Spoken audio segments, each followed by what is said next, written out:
दोस्तों, आज मैं आपके सामने एक जबरदस्त ड्रामा थ्रिलर मूवी को लेकर आया हूँ। मूवी की स्टोरी एकदम फ्रेश है, इसलिए आपको ये बहुत ही पसंद आने वाली है। मूवी का नाम आप स्क्रीन पर देख सकते हैं। तो चलिए शुरू करते हैं आज की ये एक्सप्लेनेशन। लेकिन आगे बढ़ने से पहले इस वीडियो को लाइक करने के साथ साथ चैनल को सब्सक्राइब करना मत भूलना। तो मूवी की शुरुआत नेल्सन नाम के एक फाइनेंस कंपनी के कर्मचारी से होती है। आज सुबह वो खुशी खुशी ऑफिस पहुंचता है, सभी को गुड मॉर्निंग विश करता है और कहता है कि आज उसका खास दिन है। अब यही बात नेल्सन अपनी कलीग डेनिस को भी बताता है कि आज कंपनी के नए प्रेसिडेंट की घोषणा होगी और उसे यकीन है कि बॉस उसे ही प्रेसिडेंट बनाएंगे क्योंकि वो उनकी बेटी का मंगेतर है। लेकिन डेनिस उसकी बातों को गंभीरता से नहीं लेती और घोषणा तक इंतजार करने को कहती है। हालांकि नेल्सन उत्साहित होकर ऑफिस में चला जाता है। फिर हम देखते हैं कि बोर्ड मीटिंग शुरू होती है जहां कंपनी के सभी लोग मौजूद होते हैं। फिर मीटिंग में कंपनी के बॉस मिस्टर रैंडल नए प्रेसिडेंट का नाम घोषित करते हैं, जो नेल्सन की जगह उसका कलीग कैन होता है। अब सभी कैन को बधाई देते हैं सिवाय नेल्सन के। फिर नेल्सन गुस्से में मिस्टर रैंडल से कहता है कि आप मेरे साथ ऐसा कैसे कर सकते हैं? मैंने कंपनी को हर साल अपना सर्वश्रेष्ठ दिया और आपकी बेटी से मेरी शादी भी होने वाली है, तो फिर ऐसा कैसे हो सकता है? जिस पर रैंडल जवाब देता है कि वो सब ठीक है, लेकिन कैन भी मेरी दूसरी बेटी से शादी करने वाला है, पर मैंने ये चुनाव काबिलियत को देखकर किया है। अब नेल्सन पूछता है कि आखिर फिर उसने उसे प्रेसिडेंट बनने का सपना क्यों दिखाया? तो रैंडल कहता है कि उसने नेल्सन को बेवकूफ बनाया ताकि वो मेहनत से अपना काम करे। अब अपने बॉस और होने वाले ससुर की ये बातें सुनकर नेल्सन गुस्से में रैंडल को जान से मारने की धमकी देता है, जिसके बाद रैंडल भी गुस्से में आकर सिक्योरिटी को बुलाते हुए नेल्सन को मीटिंग से बाहर निकलवा देता है। इसके बाद हम देखते हैं कि नेल्सन अपने ऑफिस में बैठकर रोने लगता है, क्योंकि ना तो उसे प्रमोशन मिला और ना ही उसकी इज्जत बची। फिर ऑफिस के बाहर टेलीफोन के जरिए उसके रोने की आवाज सुनकर बाकी कर्मचारी उसका मजाक उड़ाने लगते हैं। साथ ही बाहर बैठी डेनिस को भी हंसी आ जाती है, जो नेल्सन को आकर बताती है कि उसका टेलीफोन ऑन था, जिससे सभी ने उसका रोना सुन लिया है। अब नेल्सन शर्मिंदगी के साथ अपना टेलीफोन बंद करता है और अपने कपड़े ठीक करता है। इसके बाद वो गुस्से में वापस मिस्टर रैंडल के ऑफिस जाता है और रैंडल को डांटते हुए कंपनी से इस्तीफा देने की बात कहता है। हालांकि रैंडल कोई प्रतिक्रिया नहीं देता और चुप बना रहता है। लेकिन थोड़ी देर और गुस्सा करने के बाद नेल्सन को एहसास होता है कि रैंडल थोड़ी सी मूवमेंट्स भी नहीं कर रहा। पर इससे पहले कि वो कुछ और कहता, इतने में वो जो देखता है उससे उसके होश उड़ जाते हैं, क्योंकि नेल्सन को पता चलता है कि रैंडल की चाकू से हत्या हो चुकी है और कातिल उसकी गर्दन के पीछे से चाकू घुसाकर चला गया है। अब नेल्सन घबराकर चिल्लाने लगता है और डर के मारे पास जाकर रैंडल की पीठ से चाकू निकालने लगता है। लेकिन इससे उसकी घबराहट और बढ़ जाती है और फिर वो उस चाकू को वापस उसकी गर्दन में घुसाने की कोशिश करता है ताकि वो फंस ना जाए। लेकिन होपलेस होने की वजह से वो ऐसा नहीं कर पाता और इस बीच उल्टा इस नाकाम कोशिश में उसके कपड़ों पर रैंडल का खून लग जाता है। ये चीज उसे और डरा देती है, जिसके बाद नेल्सन उस चाकू को हाथ में लिए बाहर सभी को इन्फॉर्म करने जाता है। लेकिन खून से सने उसके कपड़े और हाथ में चाकू देखकर बाकी कर्मचारी घबराकर उल्टा चिल्लाने लगते हैं, क्योंकि वो सोचते हैं कि नेल्सन ने मिस्टर रैंडल को मार डाला है। अब नेल्सन भी समझ जाता है कि ये लोग क्या सोच रहे हैं, इसलिए वो भी वहां से डरकर भागने लगता है। लेकिन फिर हमें दिखाया जाता है कि वास्तव में मिस्टर रैंडल की हत्या एक कॉन्ट्रैक्ट किलर ने की थी, जो अभी भी ऑफिस के अंदर पर्दे के पीछे छुपा था। और फिर हत्या के बाद वो मिस्टर रैंडल की टेबल पर चढ़कर वेंटिलेटर पाइप से भाग जाता है, जिससे कि वो पहले अंदर भी आया था। उधर हम देखते हैं कि नेल्सन भागते हुए कंपनी के हॉल में पहुंचता है, जहां सभी कर्मचारी उसे देखकर सहम जाते हैं। अब नेल्सन भी रुक जाता है और फिर चाकू जेब में डालकर सामान्य तरीके से लिफ्ट में चला जाता है ताकि बाकी के लोग उससे ना डरें। अब लिफ्ट में अन्य कर्मचारी भी होते हैं जो डर के मारे उससे कुछ नहीं कहते। लेकिन तभी नेल्सन की जेब से वो चाकू नीचे गिर जाता है, जिसके बाद एक बुजुर्ग कर्मचारी उसे उठाकर लौटाता है और कहता है कि सर, आपका सामान नीचे गिर पड़ा है। पर नेल्सन उससे कहता है कि ये चाकू उसका नहीं है। लेकिन वो बुजुर्ग कहता है कि ये असल में उसकी ही जेब से गिरा था, जिसे सुनकर अब नेल्सन मजबूरन उस चाकू को रख लेता है। फिर ग्राउंड फ्लोर पर पहुंचते ही नेल्सन सुपरवाइजर और गार्ड को साथ में खड़ा हुआ देखता है और वो समझ जाता है कि अगर उन्होंने उसे इस खून के निशानों के साथ देख लिया तो वो पकड़ा जाएगा। इसलिए अब वो अपनी नाक पर रुमाल रखकर नक्सीर का बहाना बनाते हुए वहां से भाग जाता है। फिर वो एक कोने में पहुंचता है जहां वेंटिलेटर से कॉन्ट्रैक्ट किलर डेविड बाहर निकल रहा होता है। अब नेल्सन उसे असली पुलिस वाला समझकर डरकर भाग जाता है, जबकि डेविड खुद एक पल के लिए डर गया था, इसलिए वो भी कुछ समझ नहीं पाता और वहां से फौरन निकल जाता है। खैर, अब इस केस की जांच शुरू हो चुकी थी, जहां सभी को पता चलता है कि मिस्टर रैंडल के ऑफिस में हुई घटना एक गुप्त स्पाई कैमरे में रिकॉर्ड हो गई थी, जिसमें असली किलर भी साफ साफ कैद हो गया था। इसके बाद कंपनी का मैनेजर इस केस के इंचार्ज इंस्पेक्टर बर्न को ये फुटेज दिखाता है और बताता है कि मिस्टर रैंडल ने चुपके से ये कैमरा लगवाया था, जिसके बारे में सिर्फ मैनेजर को पता था। अब फुटेज देखने के बाद बर्न अपने असिस्टेंट से कहता है कि हमें अपना सारा ध्यान असली किलर को ढूंढने पर लगाना चाहिए, क्योंकि नेल्सन की तलाश में मेरी कोई रुचि नहीं है, उसने ये हत्या नहीं की है। इसके बाद हम देखते हैं कि न्यूज में डेविड की फुटेज पब्लिक कर दी जाती है, जिसमें वो मिस्टर रैंडल की हत्या करता दिख रहा होता है। अब इत्तेफाकन किसी जगह पर बैठा डेविड भी ये न्यूज टीवी पर देख लेता है। इसके बाद वो गुस्से में उस अनजान आदमी को कॉल करता है जिसने उस रैंडल को जान से मारने की सुपारी दी थी। अब वो उससे फोन करके कहता है कि आखिर उसने रैंडल के ऑफिस में लगे उस खुफिया कैमरे की जानकारी उसे क्यों नहीं दी। तो वो अनजान आदमी कहता है कि उसे भी इसके बारे में नहीं पता था, वरना वो पहले ही उसे इस चीज के लिए सावधान कर देता। इसके बाद डेविड कहता है कि अब उसे देश छोड़कर भागना पड़ेगा, इसलिए अब वो उससे इस काम की एक्स्ट्रा फीस लेगा। यानी यहाँ हमें पता चलता है कि डेविड को किसी अनजान व्यक्ति ने रैंडल की हत्या के लिए हायर किया था। लेकिन अब चूंकि ये केस मीडिया में आ चुका है और लोग डेविड का चेहरा टीवी पर देख चुके हैं, इसलिए अब वो जल्दी से पैसे लेकर दूसरे देश के लिए निकल जाएगा। खैर, दूसरी तरफ नेल्सन पुलिस से छुपते छुपाते हुए एक रेस्टोरेंट में पहुंचता है और वहां के मैनेजर से वॉशरूम के बारे में पूछता है। अब मैनेजर को उसके कोट पर लगे लाल धब्बों को देखकर कुछ शक तो होता है, लेकिन इतने में नेल्सन कहता है कि उसके कपड़ों पर लगा खून नकली है, इसलिए वो इस चीज को सीरियसली ना ले। अब वो मैनेजर उसे वॉशरूम की दिशा बताता है, जिसके बाद नेल्सन अंदर जाकर अपने कपड़ों पर लगे खून को साफ करके बाहर आ जाता है। लेकिन अभी तक इसको ये नहीं पता था कि पुलिस इसको नहीं ढूंढ रही, क्योंकि असली कातिल का चेहरा सभी देख चुके हैं। वहीं दूसरी तरफ पुलिस डिपार्टमेंट में डिटेक्टिव बर्न का असिस्टेंट बताता है कि एक होटल मालिक ने खून से सने कपड़ों वाले आदमी को अपने होटल में देखा है। तो बर्न कहता है कि इतना बेवकूफ आदमी रैंडल का किलर नहीं हो सकता, क्योंकि किलर बहुत ही शातिर है, इसलिए फिलहाल वो इस लीड को नजरअंदाज करने को कहता है। इसके बाद हम देखते हैं कि नेल्सन ब्राजील की टिकट खरीदने काउंटर पर पहुंचता है, लेकिन उसके पास सिर्फ $36 ही होते हैं, जो कि काफी कम थे। इसलिए वहां का स्टाफ उसे ब्राजील जाने वाले लोकल बस की टिकट दे देता है। फिर जब बस से ब्राजील जाते समय नेल्सन आराम से बैठा होता है, तभी हम देखते हैं कि डेविड भी उसी दिशा में अपनी गाड़ी से जा रहा होता है और फिर से नेल्सन को अपने सामने देखकर वो उसकी बस से आगे निकल जाता है। इस बीच डेविड की गाड़ी के रेडियो में खबर चल रही होती है कि मिस्टर रैंडल का किलर एक खाली जीप चुराकर भागा है और पुलिस उसकी तलाश कर रही है। यानी डेविड की गाड़ी वही चोरी की हुई जीप ही होती है। खैर, अब कुछ देर के बाद वो बस ड्राइवर नेल्सन को स्टॉप पर उतरने को कहता है, क्योंकि उसे सिर्फ वहां तक के ही पैसे मिले थे। लेकिन नेल्सन देखता है कि चारों तरफ जंगल है और ठहरने की कोई जगह नहीं है, इसलिए वो उससे रिक्वेस्ट करता है कि वो उसे आगे कहीं छोड़ दे जहां आसपास आबादी हो। पर ड्राइवर उसे वहीं छोड़कर चला जाता है, ये कहते हुए कि इतने पैसे में इतना ही मिलेगा भाई।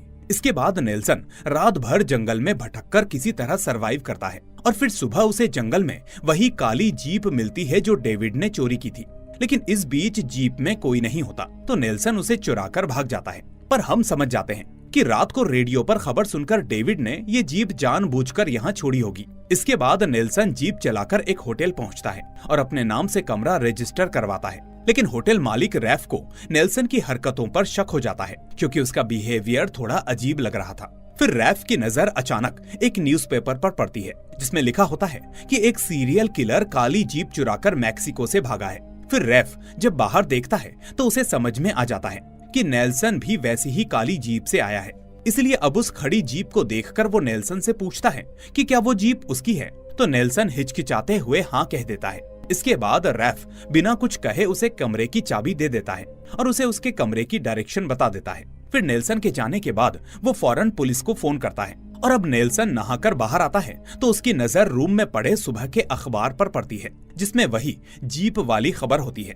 अब ये देखकर उसे समझ में आ जाता है कि रैफ ने इसीलिए जीप के बारे में उससे पूछा था, जिससे वो और ज्यादा परेशान हो जाता है। लेकिन इत्तेफाकन डेविड भी उसी होटल में और नेल्सन के बगल वाले कमरे में ही ठहरा होता है। फिर थोड़ी देर बाद उसे पुलिस की सायरन की आवाज सुनाई देती है और जब वो खिड़की से देखता है तो उसे कई पुलिस वालों की गाड़ियां दिखती हैं। इधर नेल्सन भी खिड़की से गाड़ियों को देखकर काफी ज्यादा घबरा जाता है और चेहरे पर टॉवेल लपेटकर कमरे से भागने की कोशिश करता है।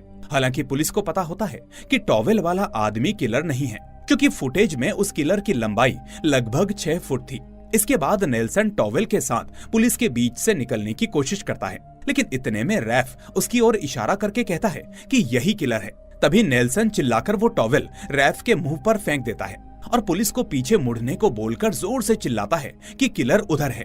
और उसके ऐसा कहते ही इत्तेफाक से डेविड भी अपने कमरे से निकल आता है और सभी ऑफिसर उसकी ओर देखने लगते हैं। इसी बीच इस मौके का फायदा उठाकर नेल्सन भाग निकलता है और उसे लगता है कि उसने पुलिस को चकमा दे दिया, जबकि इधर पुलिस वाले डेविड को पहचान लेते हैं, जिसके बाद डेविड दोनों हाथों में गन लेकर पुलिस पर हमला कर देता है। फिर पुलिस खुद को डिफेंड करने लगती है, लेकिन इसी बीच एक बड़ी गोलीबारी के बाद डेविड अब पुलिस की गाड़ी चुराकर वहां से भाग जाता है। उधर हम देखते हैं कि नेल्सन भागते हुए जंगल के पास रेलवे ट्रैक तक पहुंचता है, जहां से एक मालगाड़ी गुजर रही होती है। अब नेल्सन ट्रेन में चढ़ने के लिए कूदता है, लेकिन पहली कोशिश में असफल हो जाता है, क्योंकि उसकी स्पीड इतनी तेज थी कि वो एक साइड से कूदता है तो दूसरी साइड से रोल होकर बाहर निकल जाता है। लेकिन फिर भी वो हिम्मत नहीं हारता और तेजी से दौड़कर ट्रेन का हैंडल पकड़ लेता है। इसके बाद वो ट्रेन अचानक रुक जाती है, क्योंकि उसका पहला स्टॉप वहीं पास में ही था। इसलिए अब नेल्सन जल्दी से कैरिज में चढ़ जाता है और अंदर जाकर बैठ जाता है, जिसके बाद ट्रेन वहां से चल पड़ती है। अब ट्रेन के जाने के बाद डेविड वहां पहुंचता है और नेल्सन पर शक करता है कि वो जरूर कोई FBI एजेंट हो सकता है, क्योंकि उसकी शक्ल उसे बार बार दिख रही थी और जहां भी वो जा रहा था नेल्सन उसे वहीं नजर आ रहा था। खैर, इसके बाद सीन कैन पर शिफ्ट होता है, वही जो मिस्टर रैंडल की दूसरी बेटी से शादी करने वाला था। अब हम देखते हैं कि कैन के पास डेविड का कॉल आता है, जिससे हमें पता चलता है कि कैन ने ही डेविड को अपने होने वाले ससुर मिस्टर रैंडल की हत्या के लिए हायर किया था। अब डेविड कैन से कहता है कि उसे नेल्सन पर FBI एजेंट होने का शक है, क्योंकि जहां भी वो जाता है वहां नेल्सन आ जाता है और पुलिस भी वहां पहुंच जाती है। ये सुनकर कैन हंसते हुए कहता है कि नेल्सन इतना बेवकूफ है कि वो FBI एजेंट नहीं हो सकता। लेकिन इसके बाद डेविड उससे कहता है कि कुछ भी हो, पर अगर नेल्सन मुझे फिर से दिखा तो मैं उसे मार डालूंगा। तो कैन उसे पूरी इजाजत दे देता है कि तुम्हें जो ठीक लगे वो करो, बस ध्यान रखना कि पकड़े ना जाओ और इस सब में मेरा कोई नाम ना आए। इसके बाद सीन फैक्ट्री के 2 वर्कर्स पर शिफ्ट होता है, जहां उस ट्रेन से निकला शिपमेंट पहुंचा था। अब जैसे ही वो लोग कंटेनर का शटर खोलते हैं तो वहां पर नेल्सन को बेहोश पाते हैं। इसके बाद जब नेल्सन को होश आता है तो वो खुद को हॉस्पिटल में पाता है। फिर एक नर्स उसका नाम और डिटेल मांगती है, तो नेल्सन डर के मारे आसपास की चीजों से मिलता जुलता नकली नाम बताता है, जिसके बाद नर्स कहती है कि वो 15 मिनट बाद उसकी रिपोर्ट लेने आएगी और ऐसा कहकर वो वहां से चली जाती है। इसके बाद हम देखते हैं कि डेविड उसी हॉस्पिटल में नेल्सन को मारने आता है, जबकि नेल्सन दूसरी तरफ अपने कमरे से निकलकर दूसरे पेशेंट के कमरे में जाता है और उसके कपड़े चुराने लगता है। फिर जब डेविड नेल्सन के कमरे में पहुंचता है तो वो उसे वहां नहीं मिलता, लेकिन यहाँ से नेल्सन की एक तस्वीर मिलती है जिसे वो अपने पास रख लेता है। फिर हम देखते हैं कि डेविड खुद एक सर्जन को बेहोश करके उसके कपड़े पहन लेता है और ठीक उसी समय नेल्सन भी अपने कपड़े बदलकर बाहर आता है। अब डेविड ब्लेड लेकर नेल्सन को मारने के लिए उसका पीछा करता है, लेकिन तभी शेरिफ और पुलिस वाले वहां आ जाते हैं, जिससे डेविड नेल्सन को मार नहीं पाता। इसके बाद नेल्सन एक न्यूज़पेपर छीनकर अपना चेहरा छुपाने की कोशिश करता है, क्योंकि उसकी नजर भी पुलिस पर पड़ चुकी थी। लेकिन तभी अचानक वो शेरिफ डेविड को एक सर्जन समझकर उससे कहता है कि उसकी पत्नी को हार्ट अटैक आया है और उसे तुरंत मदद चाहिए। अब डेविड तो उससे मना करने वाला होता ही है, लेकिन वो देखता है कि नेल्सन भाग गया है, इसलिए अब उसे शेरिफ के साथ जाना ही पड़ता है, क्योंकि उसके मुंह पर सर्जिकल मास्क था, इसलिए वो लोग उसे पहचान नहीं पाए थे। पर जैसे ही डेविड शेरिफ की पत्नी का इलाज शुरू करता है तो पहला शॉक देते ही उसके दिल की धड़कन एकदम से रुक जाती है। दूसरी तरफ नेल्सन हाईवे पर पहुंचता है और वहां से गुजर रही गाड़ी से लिफ्ट मांगता है। अब एक गाड़ी उसके पास आकर रुकती है, जिसमें लिन नाम की एक महिला बैठी होती है। फिर नेल्सन उससे लिफ्ट मांगता है, जिस पर लिन पूछती है कि उसे कहां जाना है। तो नेल्सन उससे कहता है कि उसे नहीं पता कि कहां जाना है, लेकिन फिलहाल उसे बस लिफ्ट चाहिए और इस जगह से निकलना है। हालांकि लिन को ये सुनकर काफी अजीब लगता है, वो उसे गाड़ी में बैठा लेती है। अब रास्ते में उनकी बातचीत होती है और लिन को नेल्सन बहुत पसंद आता है। फिर आगे हम देखते हैं कि ड्राइव करते समय अचानक लिन को नींद आ जाती है, जिस वजह से उनकी गाड़ी का एक्सीडेंट होते होते बचता है। फिर गाड़ी के रुकते ही नेल्सन लिन को होश में लाता है, जिसके बाद लिन माफी मांगते हुए बताती है कि उसे कहीं भी सो जाने की बीमारी है। साथ ही अब वो नेल्सन के माथे पर चोट देखती है तो उससे कहती है कि उसे उसके घर चलकर बैंडेज करवाना चाहिए। तो इस तरह लिन नेल्सन को अपने घर ले जाती है और उसकी चोट पर मरहम लगाती है। फिर जब नेल्सन वहां से जाने लगता है तो लिन उससे रुकने को कहती है। हालांकि नेल्सन कहता है कि उसका ज्यादा देर ठहरना लिन के लिए खतरनाक हो सकता है, लेकिन लिन पूछती है कि आखिर वो कहाँ जाएगा। तो इस बात का नेल्सन उसको कोई जवाब नहीं दे पाता। इसके बाद लिन उसे अपने घर में हैंडीमैन के रूप में रहने का ऑफर देती है। तो नेल्सन थोड़ी देर सोचकर इसे स्वीकार कर लेता है, क्योंकि उसे पता था कि बाहर भी उसका कोई ठिकाना नहीं है और उसके हिसाब से पुलिस उसे हर जगह ढूंढ रही होगी। खैर, अब दूसरी तरफ डेविड एक गैस स्टेशन पर एक गार्ड को नेल्सन की तस्वीर दिखाकर पूछता है कि ये आदमी देखा है। तो वो आदमी कहता है कि उसने उसे कुछ समय पहले वहां देखा था। तभी डेविड को वहां पर पुलिस की गाड़ी दिखती है, जिसका सायरन सुनकर वो समझता है कि पुलिस उसे पकड़ने आई है, इसलिए वो फौरन वहां से भाग जाता है। पर तभी हमें पता चलता है कि इस पुलिस की गाड़ी का सायरन हफ्तों से खराब था और वो इसी वजह से उसकी मरम्मत करवाने के लिए वहां आया था। अब दूसरी तरफ लिन के घर एक गाड़ी आकर रुकती है, जिसमें से लिन के पिता मिस्टर रिचर्ड बाहर निकलते हैं। अब जैसे ही वो घर के अंदर आने लगते हैं, वैसे ही घर के बाहर लगी चार दीवारी अपने आप टूटने लगती है और तभी रिचर्ड को उस फेंस के पास नेल्सन दिखाई देता है। तभी पूछने पर नेल्सन बताता है कि वो यहाँ का नया हैंडीमैन है। जिसके बाद रिचर्ड फौरन लिन को बुलाता है और उससे इस बारे में पूछता है। फिर रात में डिनर के समय रिचर्ड नेल्सन से कहता है कि वो उसे अपने घर में नहीं रख सकता, इसलिए उसे सुबह होते ही यहाँ से चले जाना चाहिए। हालांकि इस बीच लिन अपने पिता का विरोध करती है, लेकिन नेल्सन उससे कहता है कि तुम्हारे पिता सही कह रहे हैं, शायद वही ठीक होगा। वो कहता है कि वो उनकी मेहमान नवाजी को हमेशा याद रखेगा। अब रिचर्ड बताता है कि वो एक साधारण बैंकर है और उसका बैंक घाटे में है, क्योंकि उसने किसानों को कम ब्याज पर लोन दिया था, लेकिन अब वो बैंक का पैसा चुका नहीं पा रहे और उल्टा बैंक को ही डुबो रहे हैं। तो ये सुनकर नेल्सन रिचर्ड से कहता है कि वो उसकी मदद कर सकता है, क्योंकि उसने बैंकिंग में MBA किया है और उसे भी बैंक और लोन की अच्छी जानकारी है। लेकिन रिचर्ड थोड़ा सोचते हुए कहता है कि किसी अजनबी को बैंक में रखना जोखिम भरा है, पर फिर भी उसे नेल्सन की बातों में सच्चाई लगती है, इसलिए वो उसे अगले दिन काम शुरू करने की इजाजत दे देते हैं। ये सुनकर अब नेल्सन और लिन दोनों ही बहुत खुश होते हैं। फिर अगले दिन हम देखते हैं कि रिचर्ड नेल्सन को अपने छोटे से बैंक में ले जाता है, जहां नेल्सन एक कैशियर के रूप में काम करना शुरू करता है। अब उसी दिन एक फार्मर ब्राउन उस बैंक में आता है, जो रिचर्ड के बैंक को बर्बाद करना चाहता था। लेकिन रिचर्ड उससे कहता है कि तुम कुछ भी कर लो, लेकिन इस बैंक को कभी नुकसान नहीं पहुंचा पाओगे। तभी ब्राउन नेल्सन से आज सुबह का न्यूज़पेपर दिखाने को कहता है। अब नेल्सन जैसे ही उस न्यूज़पेपर के फ्रंट पेज को देखता है, वैसे ही उसके होश उड़ जाते हैं, क्योंकि उसमें नेल्सन के भागने की खबर होती है। ये देखकर अब वो बुरी तरह से घबरा जाता है, लेकिन तभी वो फार्मर यानी ब्राउन उससे नीचे वाली हेडलाइन पर इशारा करते हुए उसे रिचर्ड को दिखाता है, जो असल में बैंक के बर्बाद होने की खबर थी।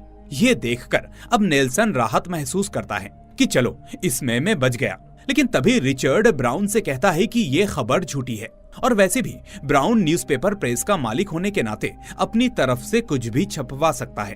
पर ब्राउन इस बात पर उसे धमकी देता है कि अगर रिचर्ड ने उसे बैंक के आधे शेयर नहीं बेचे तो वो अपने इन्वेस्टर्स के पैसे नहीं लौटा पाएगा। इसलिए अब वो रिचर्ड से खुद को उसका पार्टनर बनने को कहता है, लेकिन रिचर्ड इसके लिए साफ मना कर देता है।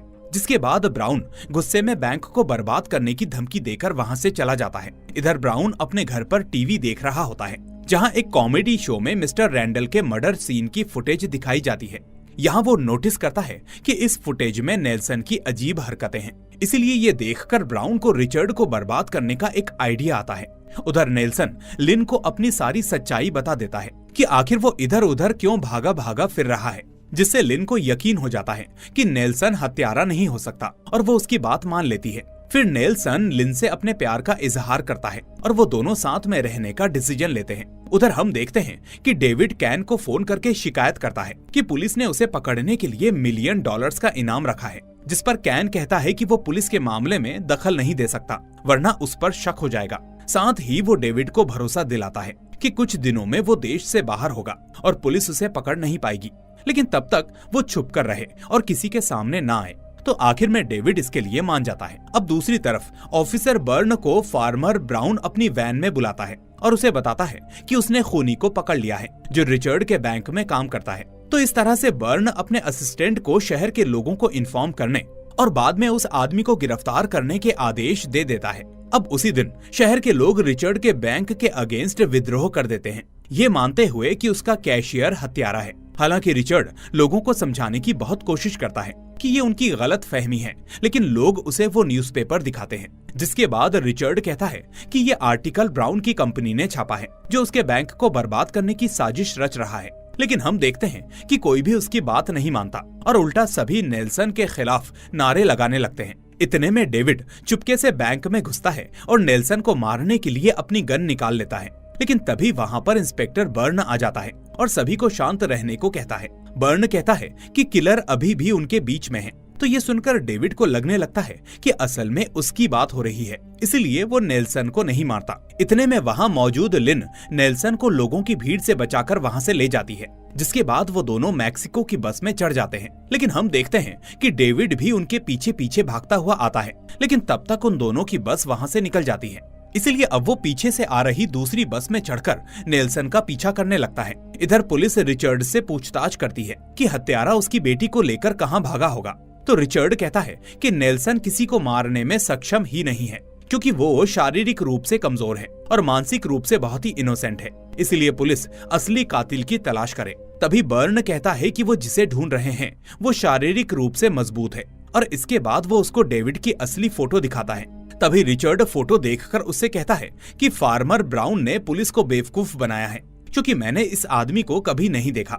इसके बाद सीन नेल्सन और लिन पर शिफ्ट होता है। अब यहाँ पर नेल्सन को एक जरूरी कॉल करना होता है, इसलिए वो कॉल करने का कहकर एक फोन बूथ की ओर चला जाता है, जबकि लिन कन्वीनियंस स्टोर से सामान खरीदने चली जाती है। अब हम देखते हैं कि नेल्सन अपनी मंगेतर को कॉल करके उसे एक मैसेज छोड़ता है कि उसे लिन से प्यार हो गया है, इसलिए अब वो उसी से शादी करेगा। लेकिन इतने में डेविड वहाँ आ जाता है और पीछे से आकर नेल्सन को पकड़ लेता है। इस वजह से नेल्सन को संभलने का मौका नहीं मिलता, जबकि डेविड उसे मारने के लिए पब्लिक एरिया से दूर ले जाता है। लेकिन इतने में लिन वापस आकर नेल्सन को वो सामान पकड़ाने लगती है जो वो स्टोर से लेकर आई थी। अब डेविड के कहने पर नेल्सन लिन को जाने के लिए कहता है कि उसकी जान को खतरा है, इसलिए वो वहाँ से चली जाए। लेकिन लिन को लगता है कि शायद नेल्सन उससे पीछे छुड़ाना चाहता है, इसलिए वो उसे जोरदार थप्पड़ लगाकर उल्टा सीधा बोलने लगती है। पर नेल्सन उसे बताता है कि डेविड के पास गन है, मैं झूठ नहीं बोल रहा। हालांकि डेविड भी लिन को अपनी गन दिखाता है, लेकिन लिन फिर भी यकीन नहीं करती और उसे लगने लगता है कि ये सब नेल्सन ही करवा रहा है, कि वो अब तक उसके साथ टाइम पास कर रहा होगा। अब मजबूरन खुद डेविड इन दोनों को गाड़ी में लेकर वहाँ से भागने लगता है। अब अगली सुबह तक ये लोग एक लंबा सफर तय करते हैं, जिसके बाद डेविड बताता है कि मिस्टर रैंडल की हत्या के कारण पुलिस उसके पीछे है। लेकिन लिन कहती है कि पुलिस तो नेल्सन के पीछे है और उनका मानना है कि नेल्सन ने वो कत्ल किया है। तो ये सुनकर डेविड उसे न्यूज में अपनी तस्वीर दिखाकर साबित करता है कि असल में पुलिस उसे ढूंढ रही है। तभी नेल्सन हंसते हुए कहता है कि पुलिस ने उसका अजीब चेहरा छापा है। तो डेविड कहता है कि बेवकूफ, ये मेरी तस्वीर है, तुम्हारी नहीं। तभी जाकर आखिर में नेल्सन को समझ में आता है कि वो तो बेवजह खुद को दोषी मानकर भाग रहा था। उधर पुलिस को अपनी छानबीन से पता चलता है कि डेविड, नेल्सन और लिन की गाड़ी किस रोड से गुजरी थी। इसलिए अब बर्न अपने आदमियों को बैकअप के साथ जाने को कहता है, क्योंकि डेविड के साथ दो बेगुनाह लोग हैं जिन्हें बचाने की जिम्मेदारी अब पूरी तरह से पुलिस की थी। इसके बाद हम देखते हैं कि डेविड अब नेल्सन और लिन को एक अम्यूजमेंट पार्क के शेड में ले जाता है, जहां कैन के साथ उसकी मीटिंग होती है। फिर कैन डेविड का स्वागत करता है, जबकि नेल्सन कैन को देखकर बहुत खुश होता है, क्योंकि उसे लगता है कि कैन उसे बचाने आया है। लेकिन आगे आते ही कैन डेविड को उसके काम के पैसे देता है और साथ में नकली पासपोर्ट भी देता है, जिससे वो वहाँ से निकल सके। लेकिन पैसे मिलते ही और पासपोर्ट रखते ही डेविड उनसे कहता है कि अब वो उन तीनों को मारकर ही वहाँ से भागेगा, ताकि फ्यूचर के लिए कोई सबूत ना रहे। ये सुनकर कैन फौरन हैच से एक गन निकालकर डेविड की गन पर फायर कर देता है। जिससे उसकी गन गिर जाती है। अब नेल्सन ये देखकर कैन को गले लगाकर धन्यवाद देता है, लेकिन कैन उससे कहता है कि उसे उनकी जान बचाने का कोई शौक नहीं और अब वो डेविड को मारकर नेल्सन और लिन को भी खत्म करना चाहता है। लेकिन इतने में डेविड मौका पाकर अपनी टांग से कैन की गन उछालता है और उसी की गन से आखिर में कैन को शूट करके मार देता है कि कैन ने डेविड को रैंडल की हत्या के लिए हायर किया था ताकि वो सारी प्रॉपर्टी हड़प सके। खैर, अब डेविड उन दोनों को भी मारने वाला होता ही है कि तभी इंस्पेक्टर बर्न की आवाज बाहर से आती है जो डेविड को सरेंडर करने को कहता है। अब डेविड उन दोनों को मारने का इरादा छोड़ देता है और नेल्सन और लिन को बंधक बनाकर बाहर आता है ताकि उनके सहारे बचकर निकल सके। अब वो पुलिस से कहता है कि अगर उसे कुछ हुआ तो वो उनके अंडर कवर ऑफिसर को मार देगा। तो ये सुनकर बर्न कंफ्यूज हो जाता है कि आखिर ये किस अंडर कवर ऑफिसर की बात कर रहा है। इसके बाद डेविड उसे बताता है कि वो नेल्सन की बात कर रहा है, लेकिन तभी उसे पता चलता है कि नेल्सन कोई ऑफिसर नहीं बल्कि सच में एक साधारण आदमी है। इतने में अचानक डेविड के कंधे पर गोली लगती है, जिसके बाद वो पुलिस को धमकी देता है कि अगर फिर से गोली चली तो वो एक बंधक को मार देगा। तभी बर्न उससे माफी मांगता है और कहता है कि उनके स्नाइपर को सुनने में दिक्कत है, अब ऐसा नहीं होगा। खैर, अब डेविड फौरन पुलिस से उसके लिए एक हेलीकॉप्टर की मांग करता है ताकि वो फौरन वहां से निकल सके। लेकिन इसी बीच नेल्सन अपनी अजीब हरकतें करके डेविड का ध्यान भटकाने लगता है और इसी बीच मौका पाकर लिन डेविड के जख्म पर अपनी उंगली दबा देती है, जिससे वो दर्द से फिसलकर नीचे गिर जाता है। इसके बाद पुलिस वाले घायल डेविड को एम्बुलेंस में ले जाते हैं। फिर लिन नेल्सन से कहती है कि अब तो तुम अपनी कॉर्पोरेट लाइफ में लौट जाओगे और तुम्हारी लाइफ फिर से वैसी ही चलने लगेगी। तो नेल्सन उससे कहता है कि कॉर्पोरेट दुनिया में वो चिड़चिड़ा हो गया था, लेकिन लिन और उसके पिता के साथ रहकर उसे असली खुशी मिली, इसलिए अब उसने डिसाइड किया है कि वो उनके साथ ही रहेगा। ये सुनते ही लिन खुश होकर नेल्सन को गले लगाती है, लेकिन ये खुशी इतनी होती है कि ओवर एक्साइटमेंट में वो बेचारी बेहोश हो जाती है, जिसके बाद नेल्सन उसे वहां से ले जाने लगता है और इसी के साथ ये मूवी यहीं पर एंड हो जाती है। तो दोस्तों, आपको ये मूवी कैसी लगी मुझे कमेंट में जरूर बताएं। साथ ही वीडियो को लाइक करके इसे अपने दोस्तों के साथ शेयर कर दें। लेकिन अगर आप नए हैं तो चैनल को सब्सक्राइब करके बेल आइकन को भी दबा दें ताकि कोई भी वीडियो आपसे मिस ना हो। अब मैं मिलूंगा आपसे अगली ऐसी ही वीडियो के साथ। Till then take care and thanks for watching.